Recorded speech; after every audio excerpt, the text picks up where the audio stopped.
Nestled amidst sparkling rivers and emerald hills lay the Kingdom of Elaria. Elaria was a land of magic, ruled by a kind king and queen. They had a daughter, Princess Lyra, with eyes as blue as the summer sky. But a shadow lurked at the edges of Elaria. A heavy silence fell upon Elaria as Princess Lyra prepared for her quest. The king gifted her a shimmering sword, forged in the heart of a dying star. The queen, her eyes filled with worry, gave Lyra a cloak woven from moonlight. Lyra hugged her parents goodbye, her heart heavy with the weight of their expectations. She rode out of the castle gates, her loyal steed, Stardust, beneath her. As Lyra rode, she felt the darkness closing in. The once bright sky turned a sickly gray. She knew she couldn't turn back. The fate of Elaria rested on her shoulders. Deep in the heart of Elaria, Princess Lyra began her perilous journey. The once vibrant kingdom was now shrouded in an unnatural twilight. Lyra, her heart heavy with dread, pressed onward. Her first challenge came in the form of the Whispering Woods. The trees, gnarled and ancient, whispered amongst themselves in hushed, sinister tones. But Lyra, remembering her mother's words of wisdom, kept her gaze fixed ahead. Days turned into nights as Lyra ventured deeper into the Shadowlands. Creatures of darkness, their eyes glowing with malevolent intent, stalked her path. But Lyra, her hand never straying far from her father's sword, stood her ground. She carried the love of her people with her, a beacon of light in the encroaching darkness. The Whispering Woods lived up to their name. Trees twisted and groaned, their branches reaching for Lyra like grasping claws. Their leaves, once emerald green, were now the color of dried blood. They rustled and hissed, whispering words of doubt and despair. Lyra urged Stardust forward, her grip tightening on the reins.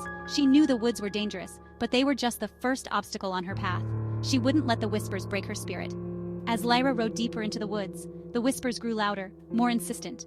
Suddenly a figure emerged from the trees. Tall and slender, with skin like bark and hair made of leaves, he blended into the forest. Friend or foe? She didn't know, but she was about to find out. The figure in the woods was no foe. He was a forest guardian, sworn to protect the woods from harm. He introduced himself as Eldrin and revealed a hidden path leading to the Valley of Dragons. Lyra thanked Eldrin and continued on her journey. Before her lay a valley, ringed by towering mountains that pierced the sky. Magnificent dragons, their scales shimmering like jewels, soared through the air. Lyra had heard tales of these dragons since she was a child. They were guardians, protectors of the balance between light and darkness. She knew that to win the dragon's trust, she would need to prove her worth, not through force, but through courage and respect. The dragons, their eyes sharp and intelligent, studied Lyra with a mixture of curiosity and suspicion. One dragon, larger than the others, with scales the color of amethyst, descended towards her. Lyra spoke to him, her voice clear and strong. She told him of her quest, of the darkness that threatened to consume her kingdom. The amethyst dragon listened intently, his head cocked to one side. When Lyra finished speaking, he lowered his head in a gesture of respect. He extended a wing, inviting her to climb aboard. He launched into the air, soaring high above the valley. He carried her to a hidden cave, its entrance concealed by a waterfall. Inside, the cave shimmered with 1,000 crystals, their facets reflecting the light in a dazzling display. This, the dragon communicated, was the next stage of her journey. The crystal cave was a place of breathtaking beauty and ancient magic. Lyra, her senses overwhelmed, stepped cautiously into the heart of the cave. The amethyst dragon nudged Lyra towards the center of the cave. There, amidst the largest cluster of crystals, lay a pedestal, and upon that pedestal rested a star crafted from pure light.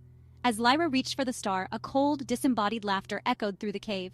Shadows writhed on the cave walls, coalescing into the form of a figure. The Shadow King had come for his prize. Lyra, her heart pounding, knew she had to act quickly. The Shadow King, his plan foiled, raged against Lyra. He lashed out with tendrils of darkness, attempting to pry the enchanted star from her grasp. But Lyra, empowered by the star's light and her own unwavering determination, stood firm. The battle raged, the cave echoing with the clash of light and shadow. Just when all hope seemed lost, the amethyst dragon swooped down from the ceiling of the cave. He slammed into the Shadow King, his claws raking, his teeth bared. Lyra, using the distraction, focused all her energy on the enchanted star. She uttered the ancient words of banishment.